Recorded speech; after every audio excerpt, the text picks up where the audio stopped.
prayer, and then I will get into Valmiki Ramayana. We are now in Yuddha Kanda. So we are in the middle of Yuddha Kanda. So today we are about to start with the war. So there will be many duels between the Vanaras and the Rakshasas. So it will be interesting for your kids. I'll do the prayer and I'll get into the story. Kujantam Rama Rameti Maduram Maduraksharam Arusya Kavita Shakam Vande Valmiki Kokilam Valmikir Munisimhasya Kavita Vanacharinaha Shunvan Rama Katanadam Kaunayati Parangatim Yat Pivam Satatam Ramacharitamrita Sagaram Adruptastam Munim Vande Pracheta Samakalmasham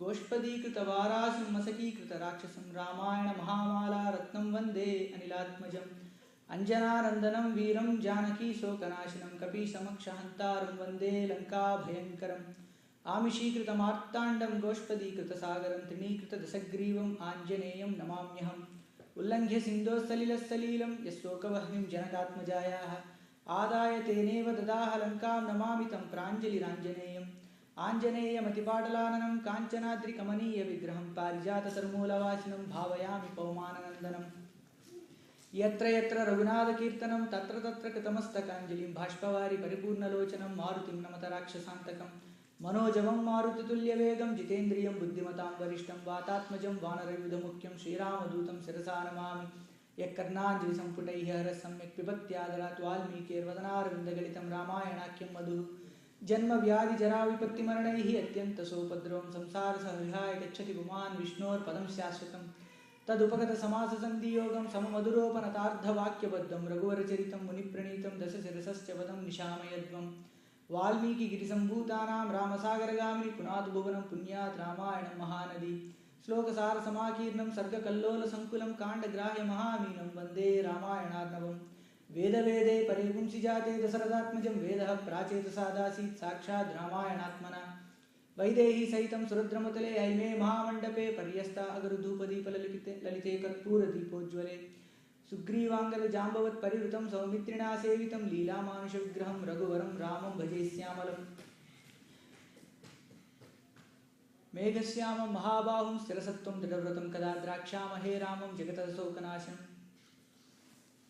Jayati Balo Ramo Lakshmanascha Mahabalah Raja Jayat Sugriva Raghavena Abhipalita Hadasoham Kosalendrasya Ramasya Klishta Karmanaha Hanuman Shatru Sainyanam Nihantam Marutatmajahana Ravana Sahasram Me Vidde Pratibalam Bhavet Shilabistu Prahartara Padapaista Sahasrasaha Ardhaitvam Purim Lankam Abhivadhyascha Maidilim Samridardo Gamishyamim Shatam Sarvarakshasam Dharmatma Satyasandascha Ramo Dasaridriyadi Paurushecha Apratidvandvahasya Rayena Jahi Ravanim Namam Vishnupadaya Krishna Preshthaya Bhutale Srimate Bhaktivedanta Swami Nitinamine Namaste Saraswate Deva Gauravani Pracharine Nirvisesha Sunyavadi Paschatya Deshtarine Jai Sri Krishna Chaitanya Prabhu Nityananda Shri Advaita Gadadhar Srivasadi Gaura Bhakta Vrinda Hare Krishna Krishna Krishna Hare Hare Hare Rama Rama Rama Hare Hare Apadam Apahartaram Dataram Sarvasampadam Lokabhiramam Sri Ramam Bhuyo Namamyaham Tapaswadhyaya Niratam Tapaswim Vagvidambaram Narada Paripapracha Valmiki Munipungavam Om Ramayana Maha.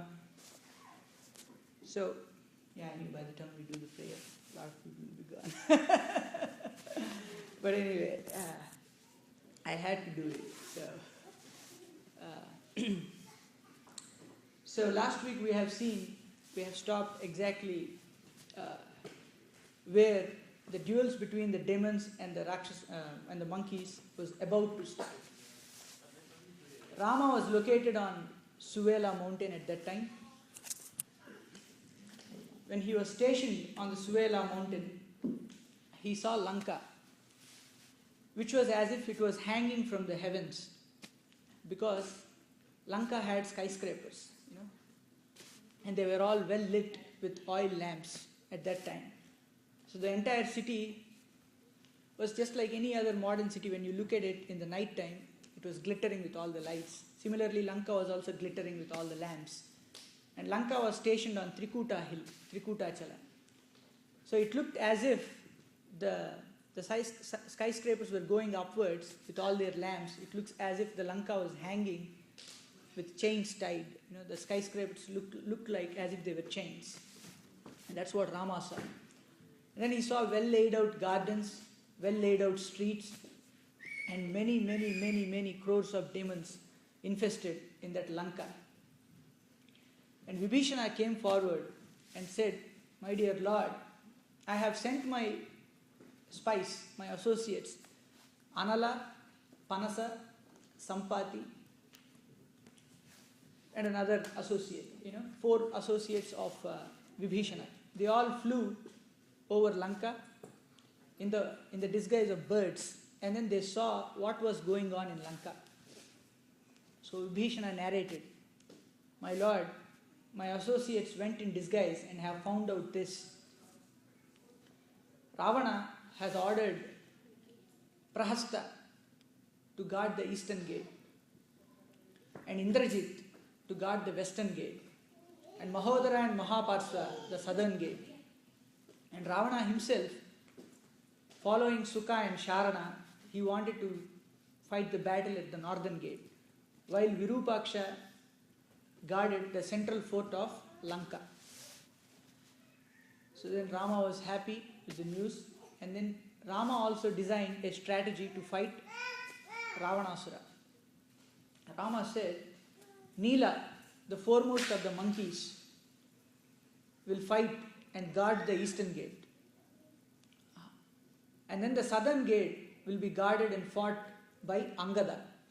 And then the western gate will be fought by Hanuman. And the northern gate, I myself and Lakshmana will fight at the northern gate. And Sugriva, Jambavan, Sushena and other such prominent monkey Vanara chiefs, they will all guard the rear end of the army, standing behind me." So if you look at Ravana's strategy and if you look at Rama's strategy, how they have started with, even while Rama was laying out and arranging his army, he went in a clockwise direction, east, south, west and then north. Whereas Ravana, he started with, actually when Vibhishana tells, he tells in the clockwise direction, but when Ravana laid out his army, he lays out as such, the northern gate will be fought by Sukha and Sharana, and he would follow them, and then the western gate Indrajit, so he goes anti-clockwise, which is inauspicious for him. There itself, the destruction of Ravana was evident. But anyway, so Rama laid out this plan, and he told that 7 of us, only 7 of us will fight this army in the form of humans. Everybody else, the Vanaras will stay as Vanaras. The monkey is a symbol of us. That is our battle sign. The demons, the Rakshasas, for them, it is too insulting for them to take the form of human being or a Vanara. So they will not fight in these forms. So let us not disguise ourselves in any other form other than humans and Vanaras. So in that way we know whom we are fighting. And who are those 7 of us? Myself, Lakshmana, Vibhishana and his 4 associates. We will fight in the human form. So even though Vibhishana was mentioned as a Rakshasa, he belonged to the race of the Rakshasas, but still he is like a human being. If you see Prahalada, they are all Rakshasas, Daityas, but they are in the form of humans. And Vibhishana and Ravana, they are the sons of Vishravasu Brahma. They were Brahmanas. So it is expected they can be in human forms. So Rama laid out this plan and everybody was willing to follow this strategy on the Suvela mountain. At that time, Rama and his associates, when they were on the Suvela mountain, Ravana came out onto the portico of his fort. He came into the balcony. And then he saw the entire Vanara army. The entire Lanka looked as if it was brown in color because of these Vanaras. And he was surprised. And this sight was beheld by Sugriva. Sugriva saw Ravana. As and when he saw Ravana, he leapt across in the sky. And then he jumped onto the balcony. He pulled out Ravana and then he started beating him with his fists. So there arose a duel between Ravana and Sugriva. They both fought with each other like wrestlers. They were walking in a zigzagged way like an ox's urine. This is how Valmiki mentioned the fight between Ravana and Sugriva. when ox or buffaloes, when they discharge, they go in a zigzag way, if you have seen it in India. So that's how, they started fighting with each other, going in a zigzag way. And then they fought with each other. And Sugriva was gaining strength over Ravana slowly. And then Ravana, unable to fight Sugriva, both were tired, and Ravana started to cast his magic spell. He disappeared, and he started to wage a Rakshasa battle with Sugriva. As and when Sugriva recognized that Ravana is waging is casting a Rakshasa spell, Sugriva jumped back again to his camp. There is an anecdote here. It's not in Valmiki Ramayana, but they say that when Ravana fought Indra, when Indra came upon Airavata, and when Ravana fought with Airavata, he was putting his breast in front of the Airavata tusks in order to fight the Airavata. So one of the tusks got into his chest and then it broke. And then that broken piece of the tusk was still in his chest. And when Sugriva pounded his chest with his fist, that broken piece of tusk came out. That's an anecdote, but it's not there in Valmiki Ramayana. Actually, the tusks of Airavata were broken by Indrajit, and then he puts Airavata down on the floor and tries to kill it. But anyway, so when Sugriva came back to the camp, Rama reprimanded Sugriva. So, Sugriva, my friend, you are the king of this army. You cannot take decisions upon your whims and fancies and just go away and fight the battle. If at all you have died in this battle, there is nothing for me to do with Lanka or Sita or Lakshmana. Even if I had won this battle, I would have given the kingdom of Lanka to Vibhishana and the kingdom of Ayodhya to Bharata, and then I would have renounced my life. Without you, Lakshmana, or my brothers, this war or this kingdom, I have nothing to do with it. So Rama reprimanded Sugriva. Then Sugriva also asked pardon. My lord, pardon me, I would never do this one more time. But looking at the lord of the tribe's impetuosity and courageousness, all the rest of the Vanaras started claiming, Jayat Jayat Sugriva, victory be Sugriva's, like that. Because they saw the courage of Sugriva. As and when he saw Ravana, he couldn't withstand. He just jumped and then tried to kill Ravana. Had it not been that Ravana has taken the help of the magic spell, Sugriva would have killed him then and there. So when Rama reprimanded, Sugriva also asked an apology from Lord Ramachandra and promised that he would not do it again. And Rama embraced Sugriva and congratulated him for his daredevil act. Which is normal. First you reprimand for the mistake, but then you congratulate for what he has done. So and then he called Angada. My dear Angada, go to Ravana and convey this message to him. O gentle Angada, tell him these words. Ravana, because of your arrogant nature, unchecked arrogance, you have caused trouble to celestials, devatas, rishis and their wives. And you have abducted my wife also in my absence. With whatever strength and courage you have abducted Sita, show that strength and courage today in the battle. Convey this message to Ravana. And he also continued. He said, I will kill you along with your kith and kin in this Lanka. And I will coronate Vibhishana as the king of Lanka. Express this to Ravana. And Angada took the message. He leapt into the sky and then he landed right in the palace of Ravana. Then he addressed Ravana, or Rakshasa, and he continued, he delivered the same message as it is as Rama had delivered. He said, you might have heard of me. Or he said, I am Angada, son of Vali. Did my name ever reach your ears? Angada questioned Ravana. And he said, I am the messenger of Rama. I am the servant of Rama. Here is the message. If you do not give up Sita now, you would be killed with your kith and kin. I who destroyed Vali and coronated Sugriva will destroy you also, along with your kith and kin. When Angada conveyed the message, Ravana ordered his fellow gangsters, Rakshasas. He told them, seize this monkey and put him to death. He's just a messenger and Ravana wanted to kill him.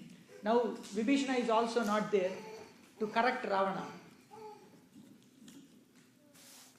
4 of the Rakshasas grabbed Angada from all over the place. Angada willingly made himself to be grabbed by these Rakshasas because he wanted to exhibit his strength. And when the Rakshasas grabbed him, he jumped into the air and then flung the 4 Rakshasas onto the ground. And then he landed on the peak of that palace, which was as if it was a Himalayan mountain. That Gopura, Raja Gopura, went up to the sky. And then he landed on the Gopura, and then with his leg he crumbled the dome of that palace. And when it was crumbled, Ravana was also humbled. He thought, oh, this is an inauspicious sign. My destruction is near. Because the crumbling of a dome of the palace is inauspicious for the king. So Angada rightfully broke the dome and then he jumped back again to Rama's camp. And all the Vanaras congratulated Angada for his daring act. And everybody was happy. Rama too appreciated him. And then Ravana ordered his ministers what is going on. And then they came and told that the monkey started attacking the door gates of Lanka. Lanka had deep moats around it, like water bodies. All the Vanaras took a lot of mud, dirt and sand and then filled those moats with that dirt and sand so that they can pass over. And then they have broken huge sala vrukshas and other palmyra trees. Excuse me. I had pongal just before I came here. No. And then they hit the huge doorways with the vrukshas, sala vrukshas, and started to break the doorways. Those doorways are so huge. When Hanuman described them, you might have heard, they are like, so many hundreds of feet in width and so many hundreds of feet in height. So those doorways, the monkey started to hit the doorways. And then Ravana also asked his Rakshasas to fight a battle. So then there arose a duel between many numerous Vanaras and Rakshasas.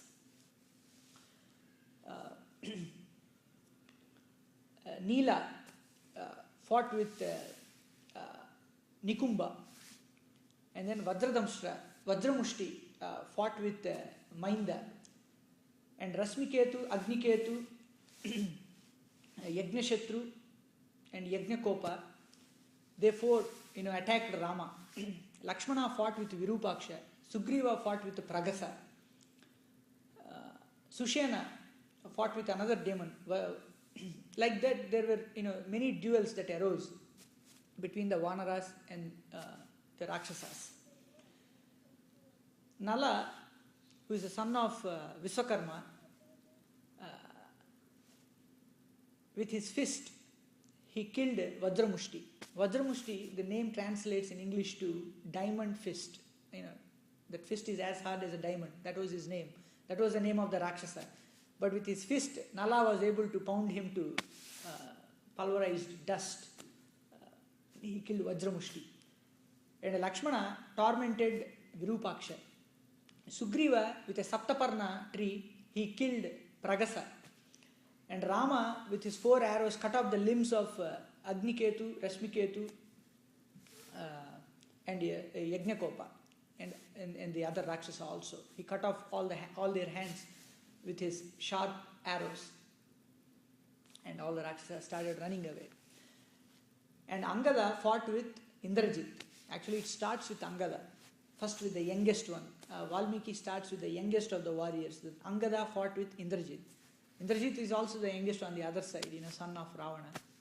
So first he starts with the first generation and then he goes back, one after the other. Finally he goes to Rama and Lakshmana. So then Angada, with his strength, he jumped on the chariot of Indrajit. And then the chariot was shattered to pieces. But actually this happens later. And then the battle continued and it went into the evening. Usually, according to Manu Samhita, they wage a battle in the morning after the sunrise. and then at the sunset they withdraw from the battle. That's the rule, right? Not like nowadays. Now it's all asuric now, right? When you look at any war now, they don't have any timings at all. But in Ramayana also, these Rakshasas doesn't have any timings. Rakshasas' strength grows in the night time. So they did not stop fighting. So the sun set, but then even in the night, a nocturnal battle continued. There were loud shouts that were heard in that battleground. He's a monkey, he's a demon, he's a Rakshasa, he's a Vanara. Like that they heard so many cries. And the other cries that they were hearing were, catch him, kill him, pound him to death. These are the things that they heard. It was reverberating, that field was reverberating with this kind of shoutings. And then some of the Rakshasas, they were secretly trying to infiltrate in the Vanara army. Some of them caught them, some of the bears caught them and then started killing them like that. And then 6 Rakshasas tried to attack Rama. But he was surrounded by the Vanara chiefs. Rama was protected around with all the bodyguards. I don't know, this imperial command of Rama still continues even now. When you go to Ayodhya, I didn't know that it was Babri Masjid. They said this is the birthplace of Rama. So I said, okay, I'll go and see. And then I went into the thing. There's a huge security thing. They did not allow us. They did not allow even to wear a watch. I had to, jump out of the line, go put it somewhere, and then come back again, stay in the line. So it took 6 hours to go inside. And for women, it is even more difficult. They check. There's a strict security check for them. So and then even now you can see that imperial protocol. So many monkeys there, and so many soldiers checking and all that. By the time we came out, then we realized people were telling me that this was the place where they destroyed this mosque. It's unfortunate, but but there is not even a trace that the mosque was there once upon a time. Some people say it was the Vanaras who destroyed it, so that's why there's no trace. Nobody died, it seems. I mean, we're not supporting it, but this is what has happened. But anyway, so that security still continues in Ayodhya. So the Vanaras surrounded Rama and then tried to protect him.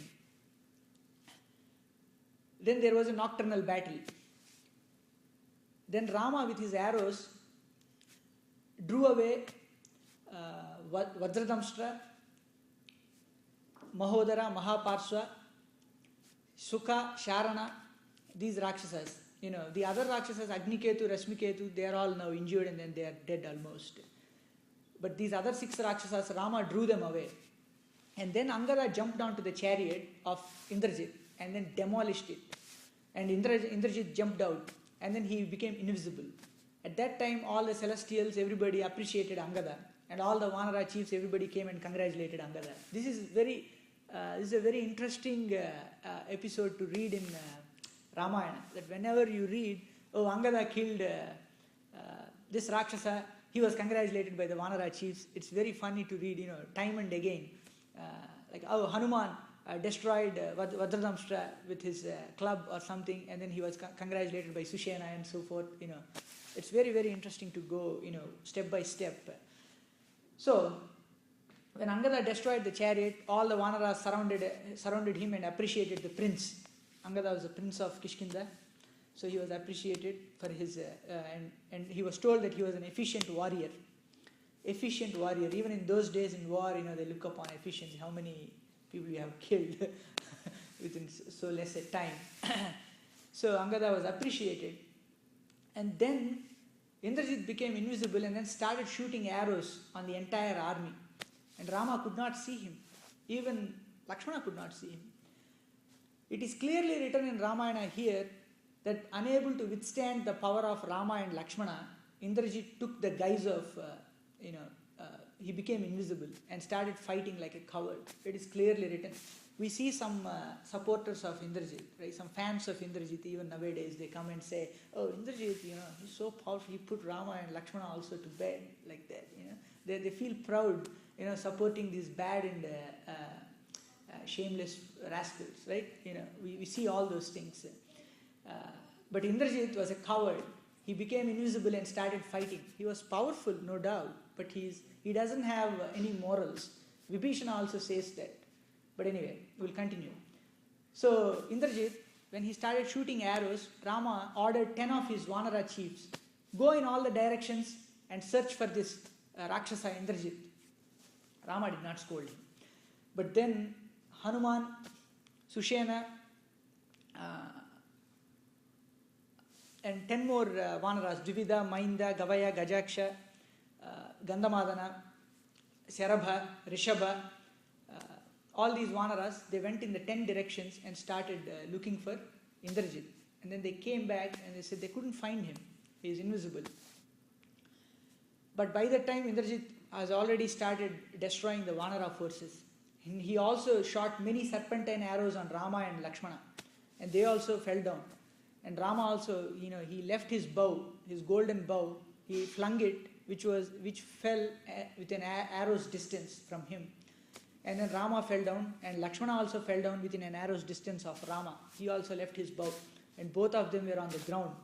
And Indrajit still was not satisfied. He started shooting arrows continuously. He rained arrows. There was not even a finger's width of gap on Rama's and Lakshmana's body. They were full of arrows. They were lying on a bed of arrows, entirely wounded. They looked as if a completely flowery Kimshuka tree.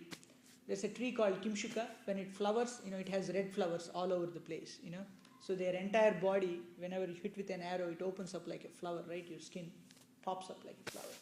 So Rama and Lakshmana were like that, with total wounds. And then all the Vanaras started running away hither and thither. And Vibhishana, Sugriva, they all came for the rescue of Rama. But then Indrajit then shot arrows on Hanuman, Sugriva, Neela, Nala, Dvivida, Mainda, Gaja, Gavaksha, Gavaya, Sarabha, Sushena, and other Vanara chiefs, and even Jambavan. He did not leave even the old people in the army. Everybody was hurt. And then they stood around Rama and Lakshmana, trying to guard them. And then Sugriva was all in tears. He cried because looking at Rama and Lakshmana falling down, he wept. And then Vibhishana came forward, and then he wiped the tears of Sugriva, and he said, "My dear Sugriva, do not cry. With despondency you will not attain anything. Now you should cast off your despondency. Get up, do not worry." And then he took some water in his palm, and then he chanted some mantra, and then he threw it on the face of Sugriva and then wiped him again one more time. And then that restored Sugriva to confidence. Then Sugriva asked Angada, then Vibhishana told Sugriva that, "My dear Sugriva, look at the face of Rama and Lakshmana. Still their faces are glowing with effulgent light. That means that they have not led their life yet. They are still alive. Rama and Lakshmana will come out of this soon, very, very soon. And they will destroy all the Rakshasa forces. Keep faith in me." And then he went away. He tried to search for Indrajit. At this time, Indrajit went back to Lanka and he told his father that, "I have killed Rama and Lakshmana." He was convinced that he killed Rama and Lakshmana. Then he went to Lanka and told Ravana this. And Ravana, he was very happy. He immediately sprang on his feet and then he embraced his son and he said, "Those tormentors Rama and Lakshmana have been slain by my son Indrajit. O Rakshasas, come here. Go and tell this news to Sita and bring the aircraft Pushpaka and take Sita on the aircraft of Pushpaka and go to the battlefield and show her her slain husband." Sita, because she believes that her husband can save her, she was not listening to me. But now, when she sees that Rama and Lakshmana are killed, she will now obey my orders. Go, take her and show her. Then, the cheerful Rakshasas, some of they came with alacrity. They went and then they bought the aircraft and they drew it near Sita and asked her to climb. They forced her to climb it. And Sita stepped on the aircraft. And then Trijata, another Rakshasa. In Uttarakanda it is mentioned that Trijata was the daughter of Vibhishana. Sarama is his wife and Trijata is one of his daughters. So Trijata and Sita, they both went into the battlefield, and then Sita saw Rama and Lakshmana fell down on the ground, and he was surrounded by all the Vanaras. They were all lamenting and so forth. And then Sita also wailed out. All those astrologers who told that I will have a long life with my husband, they are all liars. They have uttered no truth to me. I, having all these auspicious marks on my body, she describes herself. My hair is soft and silky. Even in those days, these are the standards of beauty. They have not changed over the years. My hair is soft and silky, and my eyes are black, and my feet rest on the ground firmly with all the 12 places touching it, like 10 toes and then 2 heels, 12 limbs, touching on the ground. Like that she described herself and said, and my skin is of the color of a money, that means a diamond. She was so glittery. It's translated as a sheen pearl, but in the sloka it is written as money. Money means diamond. But I, having all these auspicious signs, was told that I am worthy to be of an emperor's wife, and I will have a long life, and my husband will have a long life. And these are all lies. They have all uttered these words in vain, and today they are not of any use. And then she started lamenting. And then she said, I am not crying for myself. I am worried about Kausalya, my mother-in-law. How can she survive without her only son Ramachandra? I am such a wicked wife, because of whom Rama had to come here and wage this battle, and then now he gave up his life. Like that she cried out. And then Trijata started consoling her. My dear child, don't cry. Rama is not dead. Can Rama die? He has learned Bala and Atibala Vidyas from Viswamitra. Can Rama die? Look at him. Look at the glory in their faces. Still, the glory had not faded away. And look at the Vanara forces. They are still intact. They are standing in discipline. They are around Rama and Lakshmana. If the king dies, there is no way that the army will be in such a disciplined manner. They will be running helter and skelter. The entire army will be scattered around. But that is not so in this battlefield. They are all together with Rama and Lakshmana. That itself tells me that Rama is alive. I am telling you all this because of my affection towards you, my child. You have impressed me with your proper disposition and with your behavior. Even Sita's behavior was so glorious that even a Rakshasa started to love Sita. The Rakshasis, that means they don't know anything about love, right? Not only Rakshasis, we also don't know anything about love. My spiritual master came to, when he came to our college to give a talk. He was addressing my friends. He said, he spoke about love, because they were all students. He said, we don't know what is love. That's why we smoke and hurt our bodies. Right? Many people smoke and they hurt their own bodies. They don't know to love themselves. Then how can they love others? Right? So if a person is selfish, cooking nice food for himself, eating nicely, and he is living comfortably, be sure that he will love others also. That means he knows how to love himself. So that means he knows how to love others too. Right? Those who don't know to love themselves, how can they love others? So like that, Rakshasis, they don't know how to love themselves. Otherwise, why do they do all these wicked deeds? Right? So even in that heart of a Rakshasa, love was instigated by Sita's disposition and her behavior. So beautiful was Sita's behavior. So she says, because of your behavior towards me, I have developed a lot of affection for you. So I am telling all this to pacify you. My child, Rama is not dead. And above all these things, I will tell you one more fact. This aircraft, Pushpaka, will never carry a widow and fly. So take it for granted, my child, that your husband is alive. So Ravana was so foolish that he thought that Rama was dead, and he called the aircraft Pushpaka and asked Sita to ascend it. But anyway, when she said that, Sita said, okay, may it be so. Because Trijata has already seen the dream in Kishkinda-kanda, in Sundarakanda, that Rama and Sita, after killing Ravana, Rama getting coronated, and she saw Pattabhisheka in her dreams. So when she explained all that to Sita, Sita said, may it be so. And then the aircraft was taken back, and then it landed again in Ashokavana, and all the Rakshasis came and then took back Sita again into the same Shimshupa tree. And Sita sat down there. And she was crying out, obviously.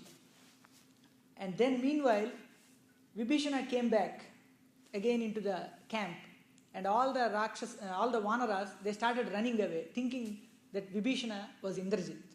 They mistook Vibhishana to be Indrajit. And then they started running away. Because he is the uncle of Vibhishana, right? They have some same features. Ravana and Vibhishana could look alike, and their son Indrajit. So the Vanaras started running away, helter and skelter. Then Sugriva asked, why are these Vanaras running away, helter and skelter? Then Angada came forward and told Sugriva, don't you see that Rama and Lakshmana are lying down here with all these arrows on their bodies? Then Sugriva said, no, that's not the reason. I see these Vanaras running away. And then Vibhishana comes in and says, victory to Rama, victory to Lakshmana. Then after seeing Vibhishana, Sugriva tells that maybe the Vanaras are running because they mistook Vibhishana to be Indrajit. Angada, why don't you go and reorganize the battalions and the battle formations? And Jambavan, Angada, they all restored the entire army again. They put them again in their proper flanks and groups. Then Vibhishana came forward and then he started to weep. He said, I was promised that I will be made a king, and now Rama and Lakshmana are lying down here, almost dead. And then Vibhishana started to weep. One might ask, why is Vibhishana talking like this? He is really worried about his kingship? No, he is trying to make Rama remember his promise. At least then he would get up. But then Rama did not.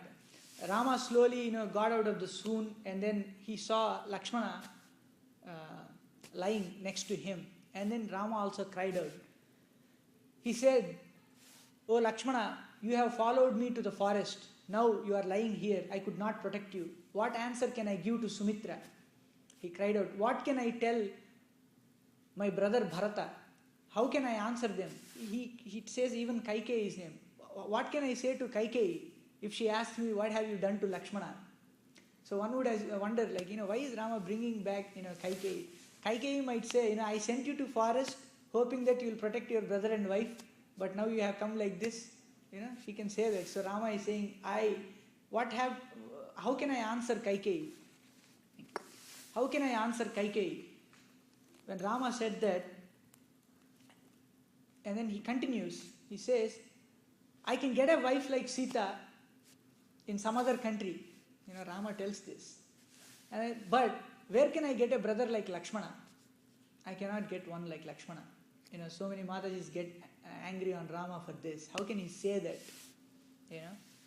But one should understand time, place and circumstance. He's trying to express the difficulty of finding a brother such as Lakshmana. Right? There is no woman like Sita, not only in this planet, anywhere in the world. Hanuman says that, right? Trailokya Rajyam Sahitam na apnuyat Sita va na apnuyat kalam. Rajyam va Trishulokeshu Sita va Janakatmaje Trailokya Rajyam Sakalam Sita va na apnuyat kalam. That means even the three worlds put together does not equal the 16th part of Sita. This is what Hanuman assessed Sita's value. Right? So there is no woman like that. And in Sundarakanda, Valmiki tells that, Stribhyo Varabhyasya Sada Visishtam. It is very rare to find such a woman as Sita. Right? But here Rama is trying to tell the difficulty of finding a brother like Lakshmana. So he says, I cannot find a brother like Lakshmana. Where can I get? It is true, right? For kings, you cannot have kith and kin. You cannot have your brothers. You cannot have new parents, right? You can have new relations, other relations, but you cannot have, the blood relation. So when Rama said that, Vibhishana, and then he again fell unconscious. Then Vibhishana started to cry. Then Sugriva now comforts Vibhishana, saying that, my dear Sugriva, do not worry. Rama and Lakshmana are still alive. And Sushena comes forward and tells, he calls Sushena, his maternal uncle, and tells him that take Rama and Lakshmana and go to Kishkinda. Treat them well until they get well. I myself will be stationed here and I will kill Ravana and his kith and kin, and then I will bring back Sita to Kishkinda. You all start now itself to Kishkinda. And when Sugriva said that, Sushena came forward and said, long time ago when we fought a battle against the Celestials got wounded many times by the Rakshasas, by the demons, time and again.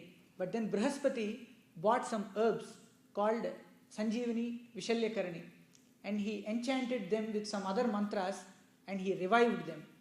I have access to all those herbs. Call the son of wind god Hanuman. He can fly to those two mountains, Chandra and Drona, that arose from the Milky Ocean. He can go there and fetch these herbs for me, and then I can revive Rama and Lakshmana.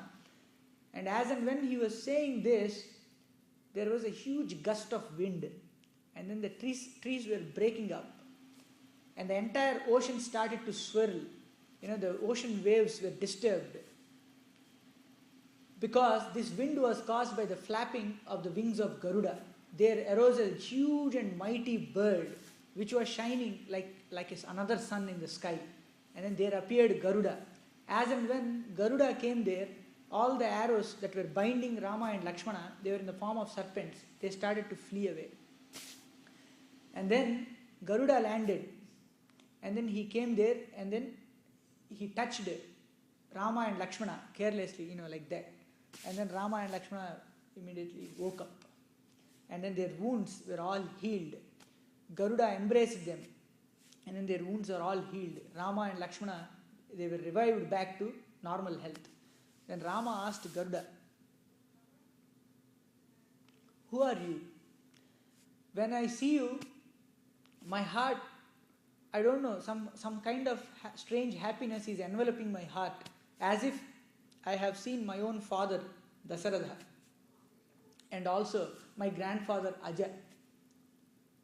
So when he says that, Garuda replies back, my dear friend Rama, I am a friend of yours.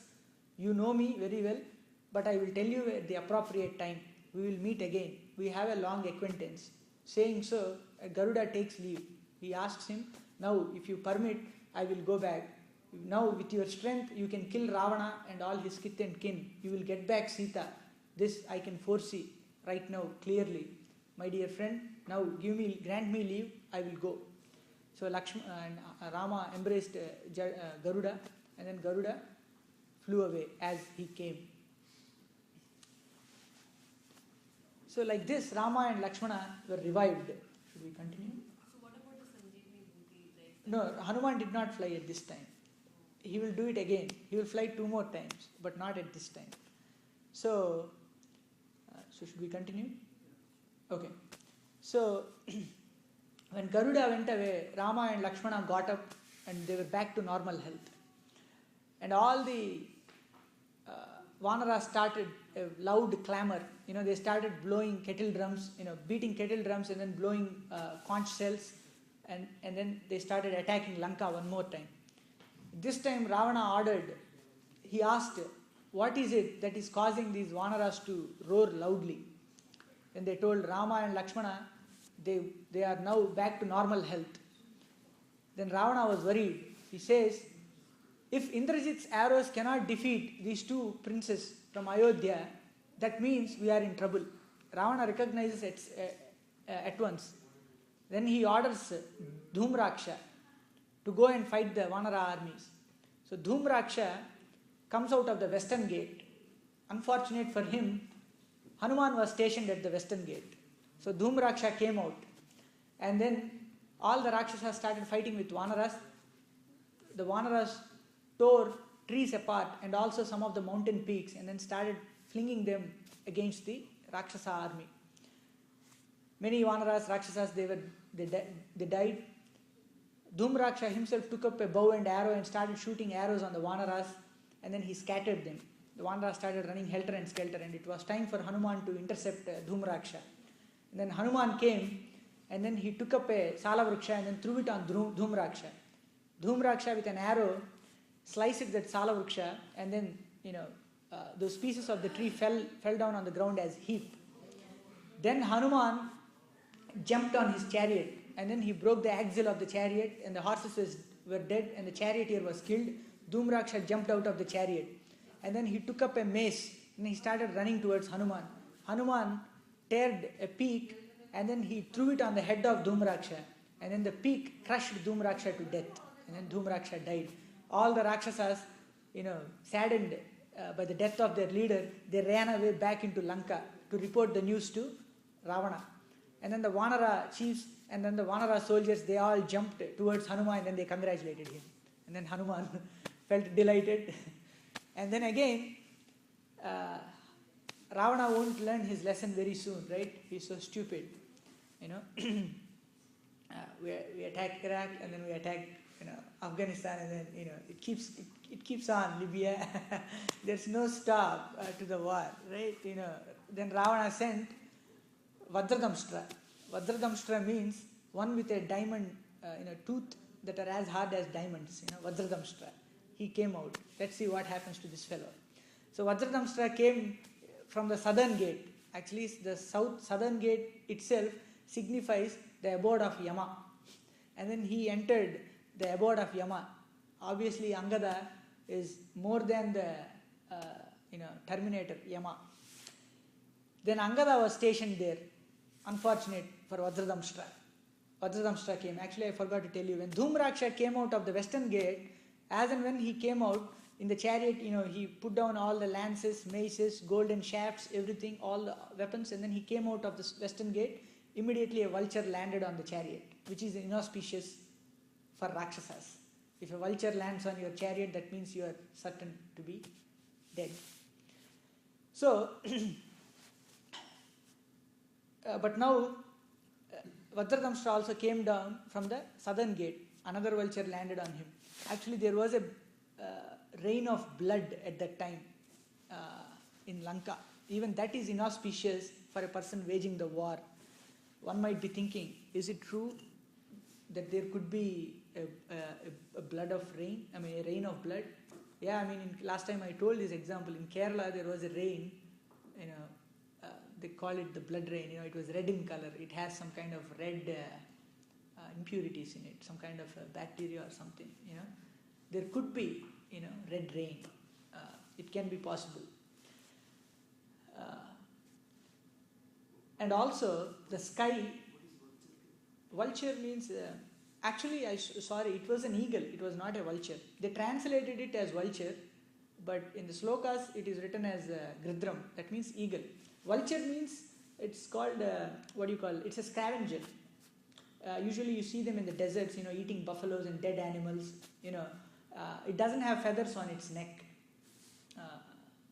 It's not like an eagle, but it's a big bird. It's a scavenger bird. If you watch any National Geographic or that kind of a channel, usually when the lions kill, after a few days, you see a lot of vultures there eating, trying to scrape off from the bones. Yeah. But anyway, so actually it was eagle, not vulture. So Vajradamshtra came out of the southern gate. I was telling another example. Yeah, the sky was also red in color, blood red in color. When Hitler was about to invade Russia, just the day before he made the decision, from his Bavarian resort, when he came out, he saw the sky and it was blood red in color. Actually, it is inauspicious. Hitler didn't knew that. That's why he invaded Russia, and thereafter the decline of Germany took place. These things are real. You cannot take them for lightly. These portents, ominous signs that are described in Ramayana, if you follow them properly, you can see actually what's going on. But anyway, good for the world, bad for the Hitler. That's okay. And yeah, good for the world and bad for Ravana. So Vajradamshtra came down the southern gate, and Angada was stationed there. The same battle ensued between Vanaras and the Rakshasas. Angada and Vajradamshtra fought each other. Angada broke the chariot of Vajradamshra. Vajradamshra came out and then they fought with fists and maces and clubs. Angada didn't have any weapons, but he fought with the stones. Both were tired and then both fell down on their knees and then they were gasping heavily. But then suddenly Angada got up as if a serpent, if it is touched by a knife on the top of its head, how it lifts its hood. Similarly, Angada sprang up and then he took up a sword and then sliced off the head of Vajradamshra. Then Vajradamshra was dead and all the Rakshasas fled in terror.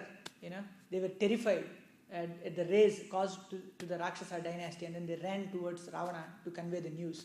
And meanwhile, on the other hand, the Vanara chiefs, as usual, they jumped near Angada, they lifted him and congratulated the boy.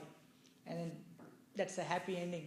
So we'll end it today with the death of Vajradamshra, and we'll continue again. Mangalam Kosalendraya Mahaniya Gunatmane Chakravarti Tanujaya Sarvabhaumaya Mangalam. I'll leave for questions now. So I have a question. Yeah. So Ravana was a man of a great wisdom. I mean, there were so many inauspicious signs. Plus, he was losing like every single day. So he knew from within his heart that he was going to lose. So why didn't he pull back? That's why he was Ravana. That's why he was bad. One who knows Bandhuratmat manastasya enatmaivatmana jitah anatmanastu shatrutva vartetatmaiva shatruvat. One whose mind is in control, the mind is his best friend. And if it is not, it is his worst enemy. For Ravana, his lust was so much that he was blinded, even though he knew all these shastras and everything. But that knowledge was covered with the dust of lust. So that's why he could not see all these things. Vibhishana explained all these portents. His maternal grandfather, Malyavan, explained all these inauspicious signs. But Ravana did not listen. He just wanted to go into that fire like a moth and then kill himself because he was blinded. And he was arrogant that nobody can kill me. Because I have these boons from Brahma that nobody can kill me. But he didn't knew that his death was in the hands of a man and Vanara. So he was arrogant and he was blinded by his lust. So he could not see all these portents. Did they answer you? Yeah. So when Kunti asked Rama to go on Mars, Uh-huh. so this was Lanka. So did she say just Rama or did she even say Lakshmana and Sita? She only said Rama. But then Lakshmana and Sita followed. Rama tells, actually when Lakshmana was lying down next to him, he tells, I didn't tell this, good that you asked. He tells that I will follow Lakshmana to the abode of heaven, just like he followed me when I came to the forest. So, you didn't come to Ayodhya Kanda, right? When we were doing it. Yeah. Kaikeyi asks only Rama to go, but then Sita, in spite of Rama's continual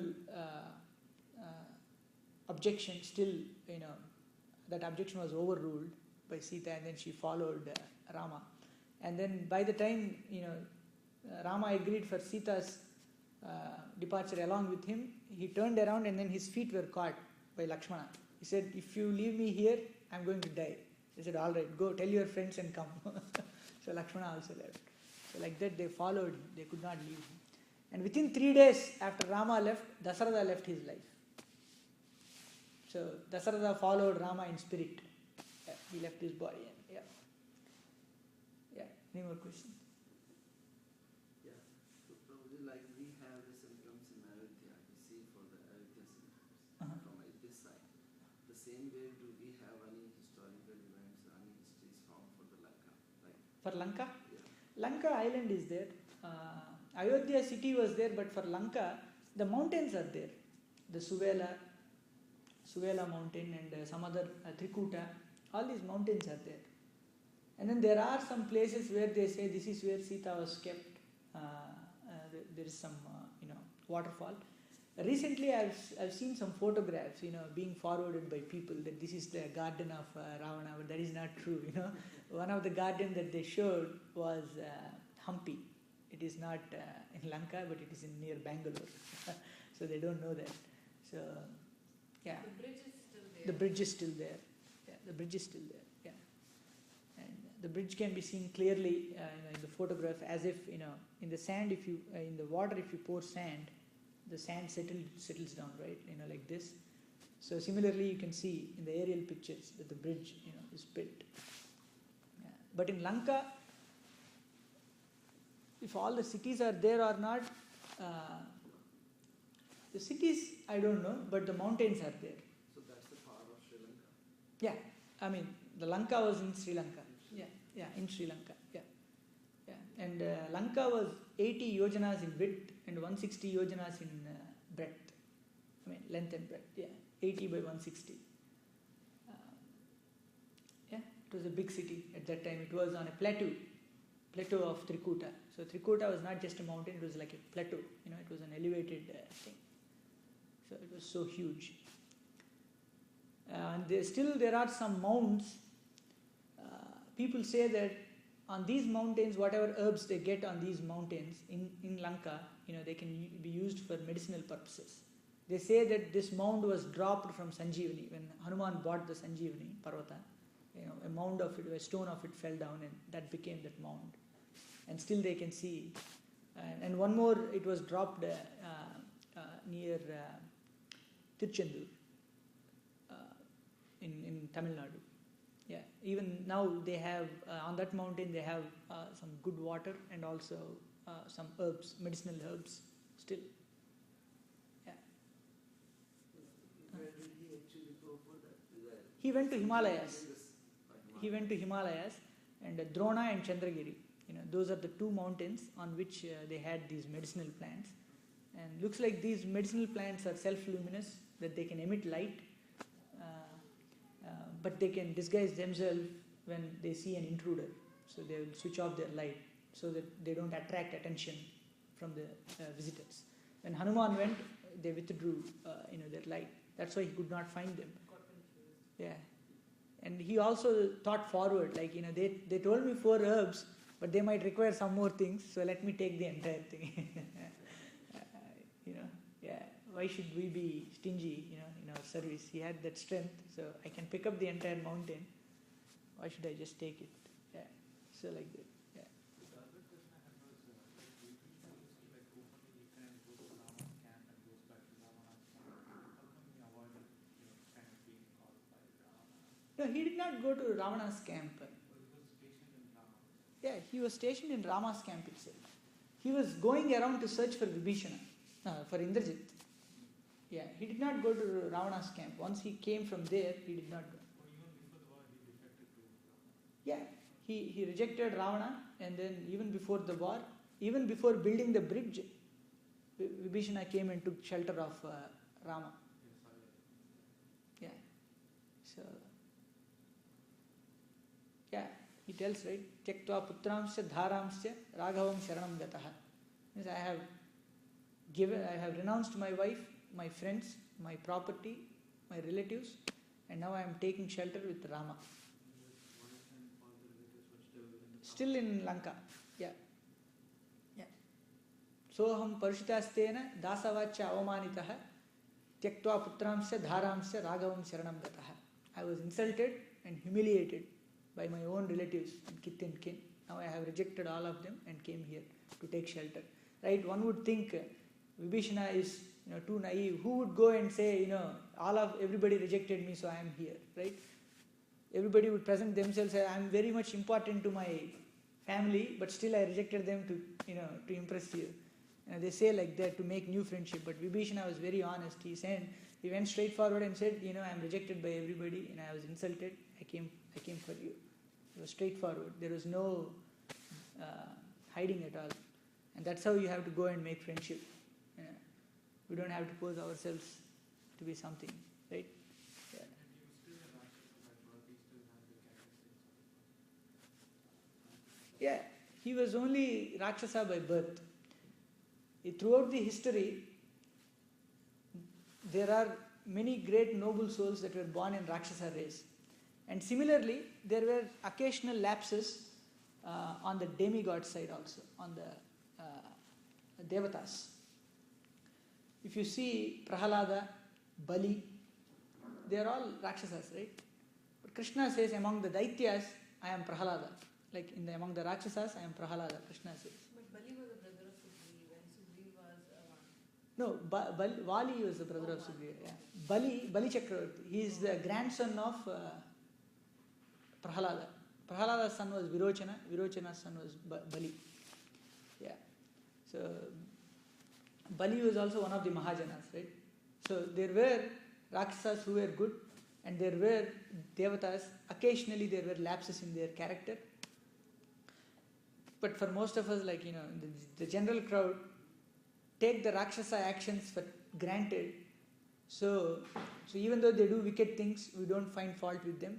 Whereas the casual lapses on the side of Devatas show up as stains on white cloth. So, they try to point finger at them. But, yeah. So did I answer this question? Yeah. Even though he was Rakshasa by birth, he had a very noble character. Actually, when Vibhishana, all the three brothers, they do penance and then they ask for boons. Ravana, Kumbhakarna and Vibhishana. Ravana asks that I should not have death from anybody, okay, except men and Vanaras. Brahma grants it. If Kumbhakarna was already so strong by his birth, if he gets any boon, nobody can defeat him. So Brahma asks Saraswati to play on his tongue that day and make him ask some other boon. So Kumbhakarna fumbles and asks, I should be sleeping for a long time, like that, and this is Tadastu. So he got that boon. Whereas Vibhishana, he says, I should never ever deviate from dharma. This is the boon that Vibhishana asked. There is never in the history, in the recorded history, that somebody asked for such a boon. Right? I should never ever deviate from dharma. And that's why Rama says, what? Bhavanti Bharatopamaha. There is no brother like Bharata, there is no friend like you, and there is no son like me. He tells, right, to Sugriva. What he means is Bharata was related to me. He loves me, that's why he is following dharma. Not because he follows dharma, he loves me. No. He loves me, that's why he follows dharma. Whereas I too love my father, that's why I followed my dharma as a son. But whereas Vibhishana, he doesn't care for anybody. He follows only dharma. Yeah. Rama tells that. There is a sloka. I'm surprised that I don't remember it. It's a very nice sloka. Yeah. What does dharma say though? I mean, does like Vibhishana kind of giving up on his family and kind of coming to Rama's camp, defecting and kind of what does dharma kind of imply? Yes. I would have to bring a contrast between Kumbhakarna and Vibhishana to explain that. Kumbhakarna reprimands his brother but says, no, I will fight the war along with you. As much as we cannot complain about Kumbhakarna, because Kumbhakarna was a noble soldier of lost causes, there is no use of that battle, but he waged and selflessly sacrificed his life for his family. We cannot blame him. But at the same time, we cannot blame Vibhishana also, because Vibhishana had a higher role when playing with dharma. All these friends and relatives who want us to be a part of them, when they are pursuing the means of adharma, they want to drag us all into that thing. That is not right.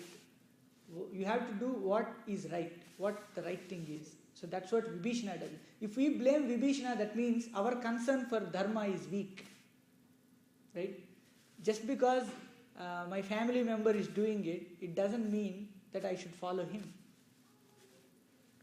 And Vibhishan did not go by himself. Ravan asked him when he was trying to teach him to follow dharma. Yeah, that is also a good point. Yeah. When he was explaining, he was asked that you leave from here. Then Vibhishana says, all right, you live happily with your kith and kin here without me to advise you. And then he goes away. Yeah. So your question was, what does dharma say when it comes to family and when it comes to, what is dharma? Does dharma kind of agree with Vibhishana? Yes, yeah, yes. I want to give an example. That's why, there is a lapse. Let's say, we have some friends. They don't eat meat on certain days because they believe that it's a sin. Okay? But then on that day, by mistake, if somebody had bought them lunch or something, if they cannot eat, they give it to others. You eat it. I don't eat today, but can you eat it? What are they saying? What are they conveying? When they believe that if by eating that I am committing a sin, but I don't care if I give it to others, whatever they do. They don't care. So what is dharma? So there is a fine line between what is dharma and what is not. None of us know what is right and what is not. So what is dharma is what is followed by our ancestors, righteous ancestors, and what is listed out in Ramayana and Mahabharata. So if Vibhishana does it, and if Rama accepts it as dharma, then that is dharma. Everything is not recorded, right? In Manu Samhita, when it laid out the rules of dharma, each and everything is not pointed out. Some is left to common sense. And some is demonstrated as an example in these epics of Ramayana and Mahabharata. So what is dharma when Bhima kills Dussasana? Was it dharma? He was his own family member, right? He was his own brother, but he killed him, but it is dharma. When Krishna asked Yudhishthira to lie, Yudhishthira hesitated. And he uttered a lie, but in a different way, thinking that he is not committing a mistake. But still, that was considered adharma, because he did not listen to Krishna. Dharma personified is Rama. Ramo vigrahavan dharmaha. So whatever Rama does, whatever Rama accepts is dharma. But if we think that Vibhishana, if we blame Vibhishana, I know you are not blaming, but I am saying, we see a lot of people doing that. They rejoice in blaming Vibhishana. They say, oh, he's a traitor. He left Ravana, his brother. But their concern for dharma is weak. That's why they are like that. I know most of my friends who talk about corruption, but when it comes to their own family, oh, you know what, we took a loan from that bank, but we don't have to pay it back because I know that person, this person, like that. Yeah. But they complain about corruption, because their concern for dharma is weak. They don't know what is right, what is wrong. Yeah, that's why it requires a lot of maturity to get there. Yeah. Even ourselves, when we buy foodstuffs, we don't know where the meat is coming from. I hope you are a vegetarian. Okay, yeah, good. Yeah. But there are many non-vegetarian people, they don't care for but they fight for environment and all these things. I'll tell you this example. When I was working in Nashville, I was coming in a shuttle, and then I saw a couple of people holding boats, saying that, that some guy was rude to a dog or something. So they were holding a procession that, you have to be kind to animals and all that. They were shouting. I stopped the driver, I went down and asked him, what did you have for breakfast? He said, ham and eggs. Oh, all right, great. Yeah. So a dog is an animal, but a cow is not for them. What do you say? I think my question was, what does it come? Is it right? Is it wrong? I'm not kind of, projecting. I'm not saying this is right. Mm-hmm. Yeah, I'm saying that's what I'm trying to convey is we don't know what is dharma. First of all, to even understand that what Vibhishana did was right or not, even for that matter, we have to understand exactly what dharma is. We have to be more honest and look into it.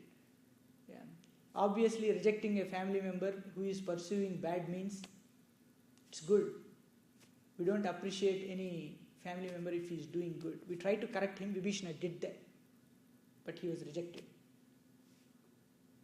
Yeah. I hope. Did you get your answer? Or? Okay. Yeah, I have to quote only from Ramayana because we don't take support from other Puranas. So I have to quote something that is from within Ramayana itself. Yeah. Let's say Sugriva killed Vali, right? How right it is? Yeah, Rama kind of, supporting. Yeah, that's I mean, comes up as a good question of that. Yeah. So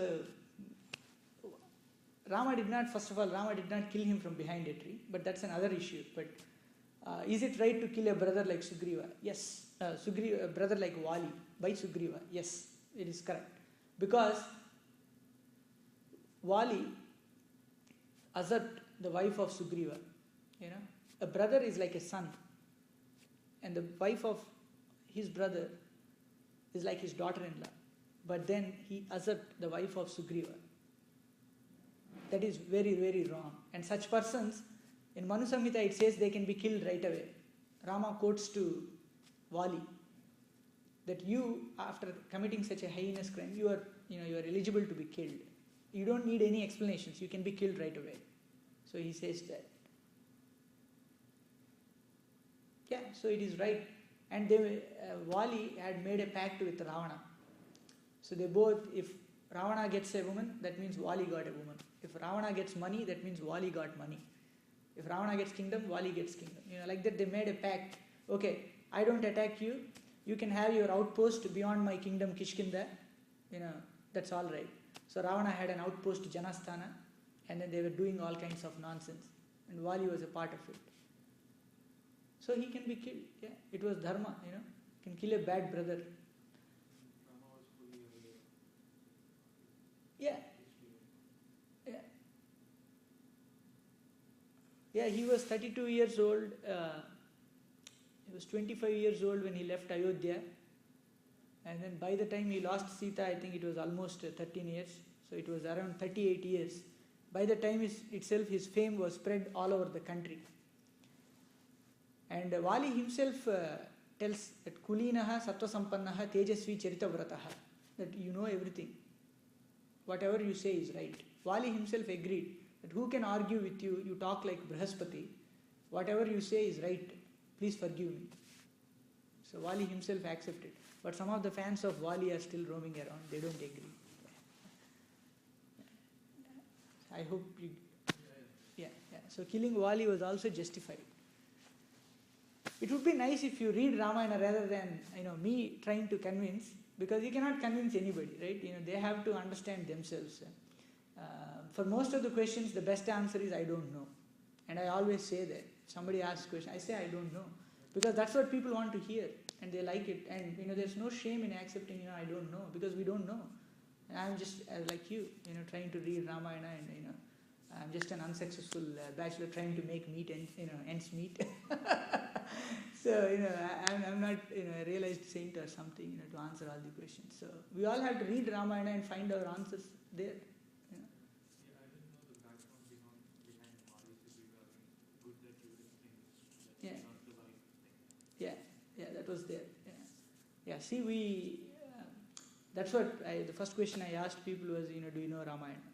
And I said, okay, how far do you know Ramayana? Up to only Dasarada. Beyond that, they don't know. Yeah. That's why we should read Ramayana. Yeah. So I have one more Yeah. question. So Ram is avatar of Vishnu, Ansh avatar. Mm-hmm. But Ram is much more famous than like Vishnu as a god. Mm-hmm. Just because he came as a human being and Oh, why is Rama famous than Vishnu?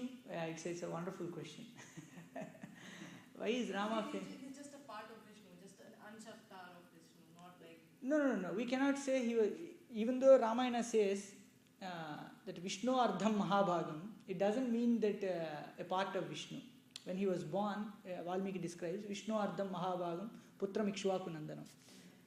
But then the Upanishad says Om Purnamadah Purnamidam Purnat Purnamudachyate Purnasya Purnamadaya Purnamevavasishyate. Out of the whole, if you take a part, the part is equivalent to the whole from which it is taken.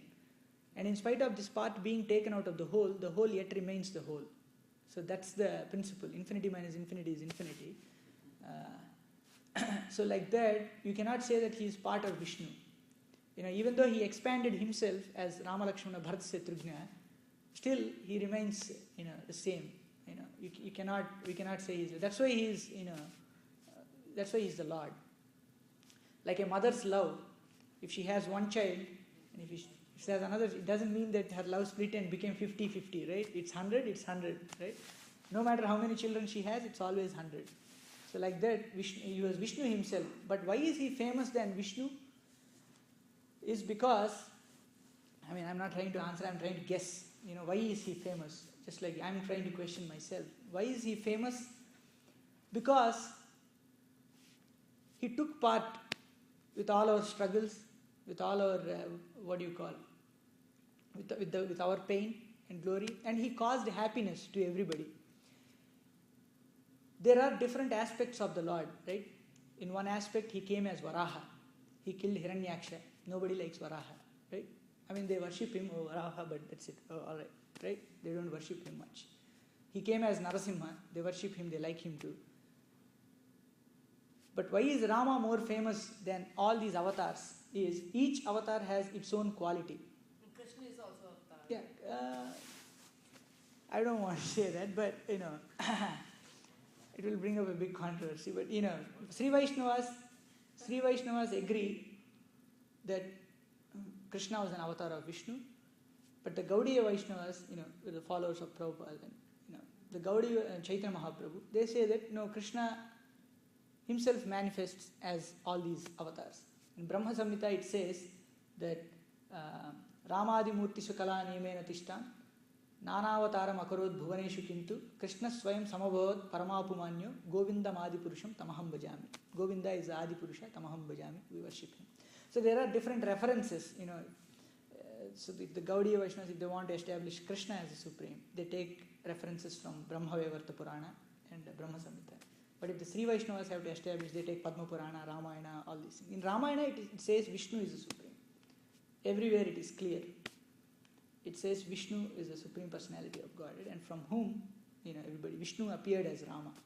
And according to Ramayana, Vishnu is the supreme. Yeah, and there's no doubt about it. Narayana is the supreme. But what is the difference? There is no difference between Krishna, Vishnu and Rama. Right? He is the same. Right? If somebody is fighting whether Vishnu is great or Krishna is great or Rama is great, that means they are fighting either you are great or I am great. Right? That's the quarrel. But anyway, the question on Rama, why he is famous than Vishnu. As I said, each avatar has its own particular type of rasa. So Rama's name itself signifies Ramayati iti Ramaha. That means he causes pleasure to everybody. I don't know who Rama was, right? I haven't seen him. I don't know who Rama was, but just by mere his name, his form, his deeds, his pastimes give pleasure to me. Similarly, many of you, otherwise why would you come on a rainy evening on a Saturday, all this far and then try to listen to Ramayana, right? So each form has its own importance. Like that, Rama causes pleasure to everybody. His nature is to give pleasure to everybody. And there is another quality. Vyasanesu manushyanam brisham bhavati dukkitaha utsavesu cha sarveshu piteva paritushyati. When human beings are in trouble, Rama is in anguish too. But when they are in happiness, he feels happy like a father. That's another quality. And he ruled this planet 11,000 years. When we came down from Vaikuntha, we all fell down, right? We all fell down from Vaikuntha. Let's assume we were all there once upon a time, we fell down. And then we came down. The only person who lived with us for such a long time was Rama. 11,000 years he was there on this planet. I don't know how long Narasimha walked this earth after liberating Prahalada, after blessing Prahalada. Right? I don't know. And similarly, Varaha, I don't know how long he stood on this earth. He just lifted the earth and then he went away. Right? But Krishna lived only for 130, 140 years. Right? When he waged the Kurukshetra battle, he was 120 years old. And then after that he left. But he always looked like as if he was a 16-year-old kid. That's a different story. So Rama, he's the one who lived 11,000 years with us. He was so patient. He was trying to take us all back. And why is he famous? Here is the deal. When he was going back to Vaikuntha, Rama took everybody, even donkeys, horses, mules, dogs, grass, everything in Ayodhya surroundings, everybody was taken back to Vaikuntha. So those who did not go with him at that time, they are still hoping that he will come back and take us back. That's why he is famous. Because he had that much mercy, he took everybody back to Vaikuntha. He didn't leave anybody.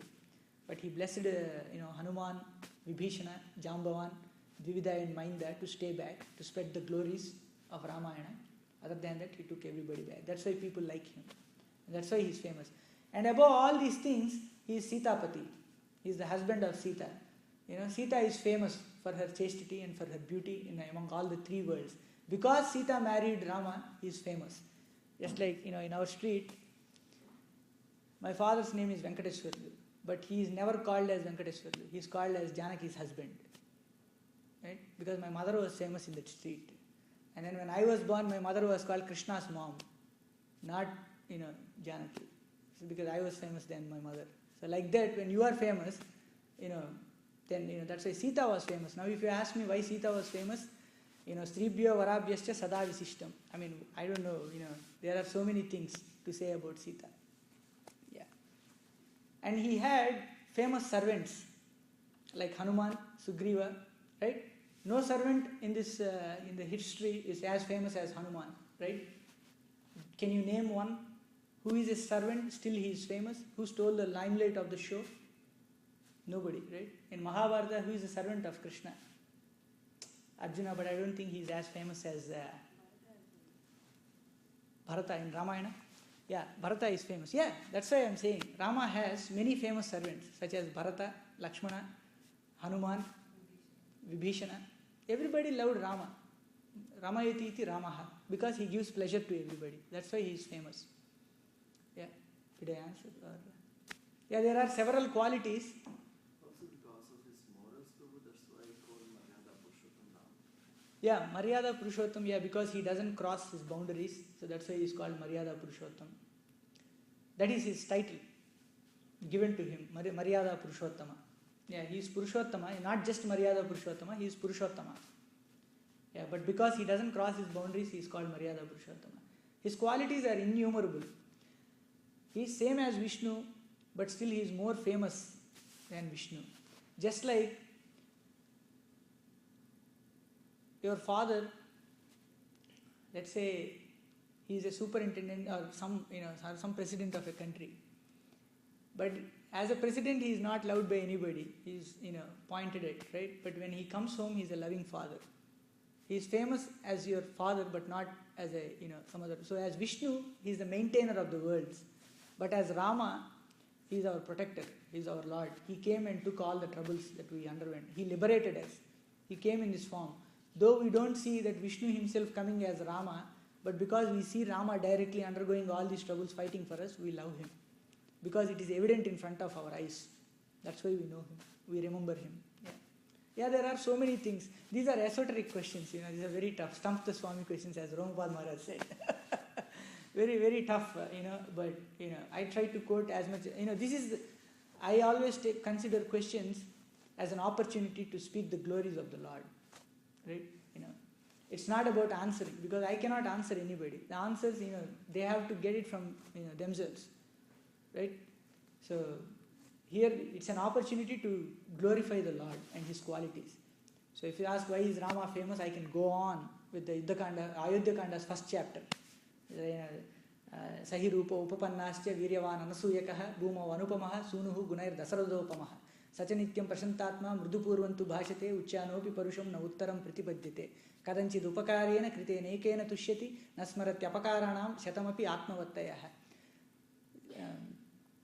शीलवृद्धैः वयोवृद्धैः ज्ञानवृद्धाश्च सज्जनैः कथयन्नित्यमाम्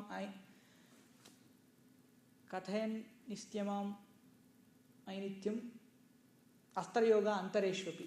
Like that, he has so many qualities, न च नृतकतो विद्वान् बुद्धानां प्रतिपूजकः दीनानुकम्पी धर्मज्ञ नित्यं प्राग्रहवान् शुचिः. Like that, it goes on. Like he listens to elders, he is truthful. He doesn't hurt anybody. Even when somebody utters a harsh word, he keeps quiet, but he never returns back. But if he has to talk, uttarottara uktaucha vakta vachaspatir yatha. When he talks like Brihaspati. He is a warrior, Prajapati sama Sriman, Dhataripu Nisudanaha, Rakshita Jivalokasya, Swajanasya cha Rakshita, Rakshita swasya dharmasya cha parantapaha. He protects his people and he protects the conduct of his servants. Like that, he has innumerable qualities. Which one? Where is this taken from? Which verse or which chapter? The protecting people's conduct. His entire. Oh, Ayodhya Kanda, first chapter, Rama the hero. It continues for 21 or 25 slokas are there, glorifying Rama. And the first Sankshepa Ramayana, the first 10 slokas or 15 slokas out of the 100 slokas that Narada said, 15 slokas are in glorification of Rama. And the entire epic also, if you keep on reading, everybody starts praising. Even Surpanaka, she fell in love with Rama. Tarunau Rupa Sampannau Sukumarau Mahabalo.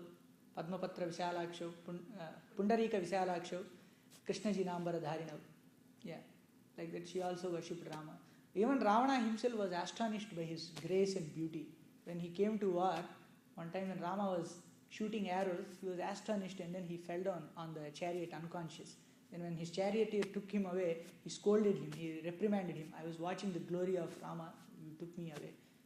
Can there be anybody who can fight like this? Like that he was witnessing, Like that he came down. That's what Vishnu arguments himself,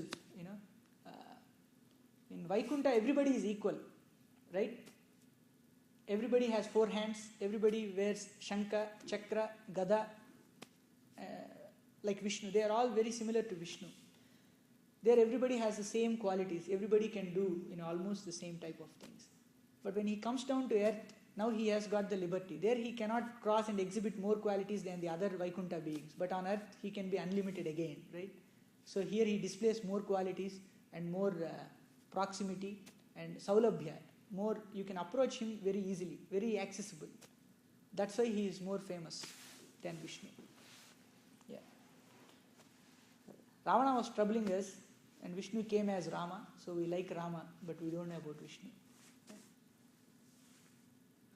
General subjects, how was Ravana? Did he have similar qualities as Ravana? Can you come again? General subjects of his kingdom, Huh? was Ravana good to them or? Ravana? Yeah. Ravana to his generals and other subjects? No. He was an arrogant person. When Malyavan, his maternal grandfather, advised him properly, he reprimanded him. How dare you talk like this to a king? I will have you killed. And Sukha and Sharana, he sent them to go count the Vanara army and come back. When they came back and enumerated all the Vanaras, he said, how dare you speak like this to me? They were telling facts, he is Hanuman, he is Angada, he destroyed these many Rakshasas like that. They were telling facts, but this fellow, said, how dare you can talk like this with me? So he was not good, he was arrogant. Only in his last days, he realized that when his end was near, at that time, he was a little, sober. But until then, he was very arrogant. He was not good. He didn't have any courtesy towards any beings. Yeah. People make him hero. Some movies, they show Ravana as hero because that's kind of like an attract. He has some good qualities. Everybody has some good qualities. Some more bad qualities. Likewise, Ravana also had some good qualities. Like he wakes up early. At least the modern generation doesn't do that also. Including myself. So, he wakes up early. He follows Shastras. Does all the things correctly at the appropriate time. In that sense, he is good. Yeah. And he has strong determination to achieve. So he did a penance and then he got some boons. So some determination is there, some willpower is there. So those and all, if you want to consider, they are good. Yeah. But most of them. To his own people, he was always bad. To his own people, to his own village. People who supported him in his wicked deeds, he was friendly. But to others, he was not. For example, there is a Rakshasa who was the husband of Surpanaka. I think his name was Vidyujihva or something. Yeah, I'll correct that if I am wrong. He killed that fellow. He was a Rakshasa too. He killed him. And he is the husband of his own sister, but he killed him. Yeah. So how can we say that he is good to his own people? Yeah. And how does it matter even if he is good, when he is ultimately a bad person? Yeah. And even if he is good to the citizens of Lanka, if you look at, they were all Rakshasas. They were all troubling the sages in Dandakaranya. So even in that sense, they are birds of same feathers flock together, that kind of birds, so they have to be eliminated. Yeah, if you read Ramayana, you will get all the answers. Yeah. I'm just reading Valmiki Ramayana and then trying to enjoy just like you. Yeah. So the more questions will be answered when you read Ramayana. Ramayana is a fountain resource of unfailing plenty, so it has everything in it. All the questions. How did you manage to buy heart all these shlokas? Now, time is there. We just have to harvest it. So if you have interest, you can do anything. Yeah. Because I have to speak here, I buy heart.